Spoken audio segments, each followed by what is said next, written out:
Reka tubasuhuze mu izina ry'umwami wacu Yesu Kristo, amahoro y'Imana abe ku buzima bwanyu.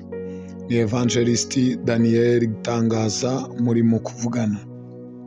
Tunejejwe n'Imana mu mutima kubwo undi munsi udasanzwe wihirwe Imana yashize ku buzima bwacu mu minsi yo kubaho k'umwana w'umuntu.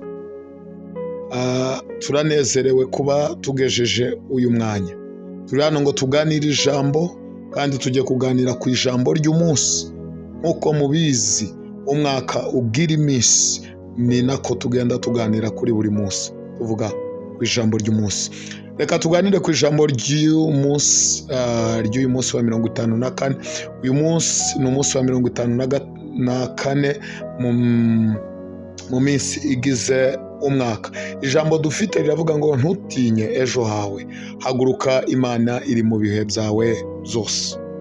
Turongera turisubiremo, riravuga ngo ntutinye ejo hawe, haguruka Imana iri mu bihe byawe byose. Niki rino jambo rishatse kuvuga? Ntutinye.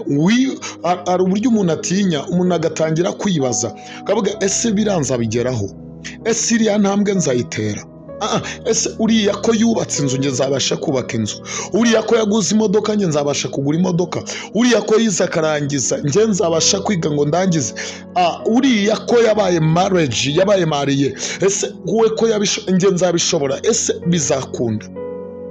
So uyu munsi ijambo ritubwiye ngo iki? Riravuze ngo haguruka. Bivuze ngo ntabwo ibyo bintu binaniranye wabigeraho nawe wabishatse. Icyo bigusaba ni uguhaguruka, Imana ikabana nawe. Bivuze ngo iki? Imana iri mu bihe byawe byose. Bivuze ngo buri step yawe yose Imana iri kumwe nawe, buri ntambwe yawe yose Imana iri kumwe nawe, buri rugendo rwawe rwose Imana iri kumwe nawe. Umwanditsi yanditse ngo iki? Yaravuze ngo wikoreze Uwiteka urugendo rwawe rwose. Fata Uwiteka aza ature mu buzima bwawe, umwikoreze ubuzima bwawe bwa buri munsi, umwikoreze inzara yawe ya buri munsi, umwikoreze ubushomeri bwawe bwa buri munsi, umwikoreze ubukire bwawe bwa buri munsi, umwikoreze wariye ugahaga ubimwikoreze. Bivuze ngo wikoreze Uwiteka urugendo rwawe rwose rwa buri munsi, aba ari we ukuyobora. So iyo Uwiteka yakuyoboye ntabwo utinya ejo hawe. Ejo hawe urahatinyishwa n'iki? Urahatinyishwa n'ibihe. Urareba ukabona nta nzira bizacamo, wareba imiryango ukomokamo ukabona ntibizakunda, wabona uko wavutse ukabona ntibizakunda. Ariko ndagira ngo nkwibutse iki kintu, icyo wavukiye gifite agaciro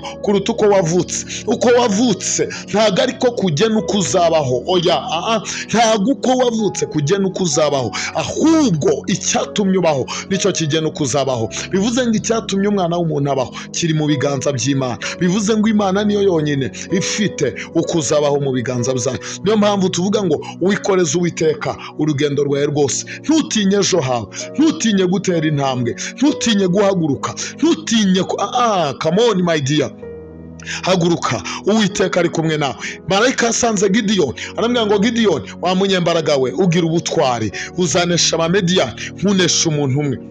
Nguko uko Imana ivugana natwe. Iyo duhagurutse tugahaguruka tukavuga ngo Mana turahagurutse, Imana ihagurukana natwe. Iyo uvuze ngo urahagurutse ugiye gushaka akazi, Imana ihagurukana nawe. Iyo uvuze ngo urahagurutse ugiye kwiga amashuri, Imana ihagurukana nawe. Ntutinye ejo hawe, ntutinye ibyo urimo uratekereza. Ufite inzozi nziza, ufite dream nziza, haguruka. Witinya ngo ntago bizakunda, witinya ngo nta nzira bizanyuramo, witinya my dear. Ndabizi ubwoba bwuzuye umutima wawe, ariko ubwoba ni iki? Ni weapon, ni intwaro Satani akoresha kugira ngo abuze umuntu kugera ku isezerano rye. Ariko nicyo nshaka kukubwira, haguruka, Imana iri kumwe nawe. Wigira ubwoba my dear, haguruka ugere ku cyo ushaka. Imana iri mu bihe byawe byose. Imana iri muri marriage yawe wifuza gukora, Imana iri mu kazi kawe wifuza gukora, Imana iri muri business yawe wifuza gukora, Imana iri mu mashuri yawe wifuza kwiga ukarangiza, Imana iri muri buri kintu cyose ushaka kugerageza gukora. Niki bigusaba? Ni uguhaguruka. Stand up, haguruka, Imana igendane nawe, haguruka, Imana ivugane nawe, haguruka, Imana ikorane nawe. Ndagira ngo ngusengere. Ese uyu munsi witeguye guhaguruka? Ese uyu munsi witeguye gucenjinga ubuzima? Ndagira ngo nsengane nawe, uvuga ngo nanjye uyu munsi niteguye guhindura ubuzima. ndagira ngo sengane nawe Mana mu izina rya Yesu turakwinginze aya masaha ijambo riratubwiye ngo ntidutinye ejo hacu nubwo haba hateye ubwoba nubwo haba hari intambara nubwo haba hari bitugerageza ntago tugomba gutinya kuko uri mu ruhande rwacu nta wundi twegamiyeho hereye umunsi turahagurutse uhagurukane nawe udukoresha iby'ubutwari utuvuganiraho tutakwivuganira kuko twikoreje urugendo rwacu tumenye neza yuko uri mu bihe byacu byose uri mu bihe byacu byose mu bukode bwacu urimo mu byo tugerageza gukora urimo rero papa turahagurutse hagurukana natwe udukoresha iby'ubutwari nk'uko ijambo ryari bivuga ngo nitumara gukomera tuzakora iby'ubutwari urakoze papa habwa icubahiro ko wumvishe gusenga k'ubwoko bwawe mu izina ry'umwami wacu Yesu amen. Imana ibahereze umugisha. Shalom.